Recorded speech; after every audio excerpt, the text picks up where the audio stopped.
SC ST बस्तियों में भी जाना चाहिए। नहीं, हम जाते नहीं SC ST की बस्तियों में, वो जाते हैं। अरे ये सब लोग पहले क्षत्रिय थे, इन्होंने धर्म को बचाने के लिए चमड़े का उपयोग कर लिया, धर्म को बचाने के लिए मांस ले आए, धर्म को बचाने के लिए इन्होंने मुस्लिम बेगमों का मल उठा लिया, इसलिए उनको भंगी बोलते हैं। भंगी शब्द क्या है? ये धर्म भंग किया गया उनका। ये सब मुसलमानों के कारण हुआ। ये धर्म योद्धा है, हम उनके साथ छुआछूत करेंगे, भेदभाव करेंगे, मंदिर में नहीं आने देंगे, तो वो फिर कल मोहन राम थोड़ी रहेगा, वो मोहम्मद बनेगा। और जब वो मोहन राम मोहम्मद बनेगा तो तुम्हारे घर के आगे झाड़ू लगाने नहीं आएगा, वो तलवार लेकर के आएगा। सेठ जी बहुत मजे कर लिए, निकलो बाहर, हमारा घर है। वो काला पहाड़ का उदाहरण याद कर लो, आसाम में यही हुआ था। ये जितनी बीमारियां हैं, ये घूंघट प्रथा अपने यहाँ तो कम है गंगानगर में। ये घूंघट प्रथा क्यों आई? राम ने, सीता ने, आपने फोटो देखा होगा शिव पार्वती का, रामायण महाभारत भी देखी, किसी महिला ने घूंघट नहीं निकाला। हमारी महिलाएं क्यों निकालती घूंघट? मुसलमानों से बचने के लिए। न तो चेहरा देखेगा न ले जाएगा। दिन में शादी क्यों हो गई? रात में शादी क्यों हो गई? शादी करोगे तुम्हारी पत्नी 7 दिन हमारे पास रहेगी, फिर तुमको देंगे। हमने कहा चोरी छुपे शादी करो रात को। सारे विवाह दिन की जगह रात में हो गए। दक्षिण भारत में तो दिन में होते हैं, क्योंकि उधर मुगल गए नहीं। हमारी दादी परदादी सब अनपढ़ क्यों हो गई? इसलिए अनपढ़ हो गई क्योंकि बच्चियाँ स्कूल जाती थी, मुसलमान उठा के ले जाते थे, तो हमने कहा भैया स्कूल जाना नहीं। ये सब हमारी दादी परदादी अनपढ़ हो गई। तो हमारे यहाँ तो कण्णगी, गार्गी, कितने विद्वान, सीता कितनी विद्वान थी।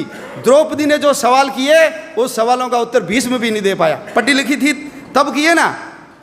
ये बाल विवाह, बच्ची को जल्दी शादी कर लो, शादीशुदा बच्ची को मुसलमान कम ले जाते थे। बाल विवाह इनके कारण आ गए। चमड़े का उपयोग, मांस का उपयोग। ये घर में लैट्रिन जाते नहीं थे, बाहर ही जाते थे। हड़प्पा मोहनजोदड़ो में कोई लैट्रिन नहीं निकली, ये जाते थे घर में, क्योंकि महिलाओं को उठा के ले जाते थे। किले से बाहर जाएगी तो घर भाग जाएगी, इसलिए किले में ही जाओ। अब बदबू आ गई तो क्या करें? इनको कहा मुसलमान नहीं बनना तो मल उठाओ। इन्होंने कहा मल उठा लेंगे, मुसलमान नहीं बनेंगे। तो ये सब धर्म योद्धा है, हम भूल गए। सुअर भी अपनी रक्षा के लिए पाला। सुअर रहेगा, मुसलमान घर पे नहीं आएगा। सुअर का तिलक लगाएगी लड़की, उसको कोई मुसलमान हाथ नहीं लगाएगा। तो अपनी रक्षा के लिए सुअर आ गया। आज जो सुअर पालते हैं हम उसको अछूत मानते हैं। ये नहीं होते तो 1947 नहीं, उससे पहले ही देश का विभाजन हो जाता। अंबेडकर जी मुसलमान बन जाते तो आप कल्पना कर सकते हो क्या हालत होती हमारी। अंबेडकर जी ने कहा ऐसे किसी धर्म में नहीं जाऊंगा जिसकी जड़ें विदेश से जुड़ी हुई है, इसलिए बौद्ध बने। कोई फर्क नहीं पड़ा, बौद्ध बने तो वही अंबेडकर जी रहे। उनके पिताजी का नाम रामजी अंबेडकर रहा, उनके गुरु का नाम महादेव अंबेडकर, कोई फर्क नहीं पड़ा। तो बौद्ध तो हमारे अवतार है। जैसे सिख परंपरा है, जैसे जैन परंपरा है, ऐसे बौद्ध परंपरा है। लेकिन है सब कौन? हम सब जाकर के मूल तो उस हिंदुत्व तत्व से जाकर के ही तो जुड़ते हैं। तो छुआछूत खत्म होनी चाहिए। इसलिए विश्व हिंदू परिषद का मंत्र है हिंदवः सोदरा सर्वे न हिंदू पतितो भवेत्। सभी हिंदू सगे माँ जाए भाई हैं, कोई हिंदू नीच या पतित नहीं है। मम दीक्षा हिंदू रक्षा, मम मंत्र समानता। मेरी दीक्षा हिंदू की रक्षा करना और समानता लाना मेरा मंत्र है। ये विश्व हिंदू परिषद का उद्घोष है। आप सब लोग भगवान श्री कृष्ण से और विश्व हिंदू परिषद जिस पवित्र मंत्र को लेकर के इस संगठन के काम में लगा हुआ है, उस काम में जुटिए। देखिए दुनिया में 2 काम होते हैं, एक होता है इम्पोर्टेंट काम और एक होता है इमरजेंसी काम। घर में विवाह है, शादी होनी चाहिए, लेकिन उस समय माँ को हार्ट अटैक आ गया, आप क्या करोगे? शादी करोगे, माँ का इलाज कराओगे? बोलो, इलाज कराएंगे ना?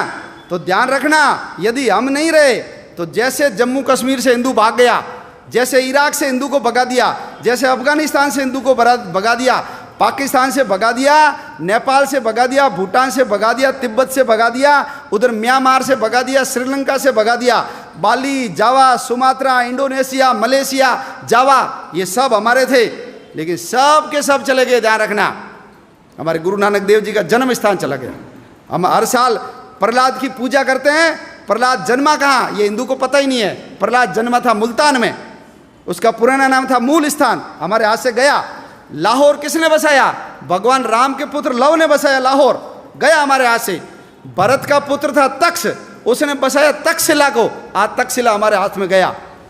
भगवान राम, बाबा रामदेव जी की ससुराल अमरकोट बदल करके उसको उमरकोट बना दिया। हमारी हिंगलाज माता का मंदिर चला गया, सिंधु नदी चली गई, तक्षशिला का विश्वविद्यालय चला गया, कटास राज चला गया जहाँ यक्ष और युधिष्ठिर के संवाद हुए थे, ढाकेश्वरी देवी चली गई, हमारे पशुपतिनाथ का मंदिर चला गया। क्यों?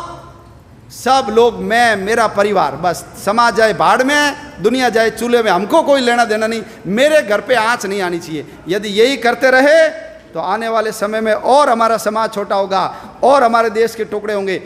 हमको सबको यदि समाज को बचाना है, धर्म को बचाना है, आने वाली अपनी औलादों की रक्षा करनी है, हम तो चले जाएंगे, लेकिन चौथी पांचवी पीढ़ी सब रोएगी देखना हमको कि तुम लोगों ने सब पता था, तुम केवल मैं और मेरा परिवार पैसे के चक्कर में लगे रहे, देश समाज धर्म के काम में नहीं लगे। तो ये सब काम इंपॉर्टेंट है, लेकिन इमरजेंसी काम एक ही है, वो है हिंदू समाज को संगठित करना, देश के लिए काम करना।